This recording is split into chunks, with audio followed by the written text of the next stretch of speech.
திமுக இங்க யாரு போட்டிடுவா அப்படின்னு பார்த்தோம்னா, மாநில இணை அமைப்பு செயலாளராக இருக்கிற அன்பகம் கலை அவரோட பையன், மருத்துவர் அணியில் பொறுப்புற இருக்கிற கலைக்கதிரவன் அவர் போட்டிடுறதுக்கான வாய்ப்புகள் ரொம்பவே பிரகாசமா இருக்கு அப்படின்னு சொல்றாங்க. அதையும் தாண்டி நம்ம பார்த்தோம்னா, மாவட்ட செயலாளர் ஜெயபாலன், முன்னாள் மாவட்ட செயலாளர் சிவபத்மநாபன் அப்படின்னு பலர் இந்த தொகுதியில் போட்டிடுறதுக்கு முயற்சி பண்ணிட்டு இருக்காங்க. அதே போல மகளிர் அணியில் பொறுப்புல இருக்கிற பேபி ஃபாத்திமா அவங்களுமே இந்த தொகுதியில் போட்டிடுறதுக்கான முயற்சிகளையுமே இருக்காங்க. ஒருவேளை கடையநல்லூர் காங்கிரஸ் கொடுக்கப்பட்டா பொதுவாக அவங்க கடையநல்லூர் தொகுதியை குறி வச்சு தான் காய்களை நடத்திட்டு இருக்காங்க.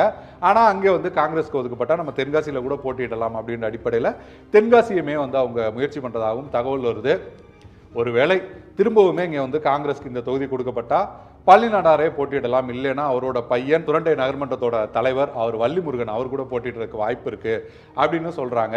இந்த பக்கம் அதிமுக அப்படின்னு நம்ம பார்த்தோம்னா ஆல்ரெடி ஒரு 370 வாக்குல வெற்றி வாய்ப்பை இழந்த செல்வமோகன் தாஸ் பாண்டியன் தான் திரும்பவும் போட்டியிடறதுக்கு வாய்ப்பு இருக்கு அப்படின்னு சொல்றாங்க. இப்போது புதிய அறிமுகம் ஆச்சி ஹோட்டல் சாம்பார் 50 கிராம் ரூபாய் 20 மட்டுமே.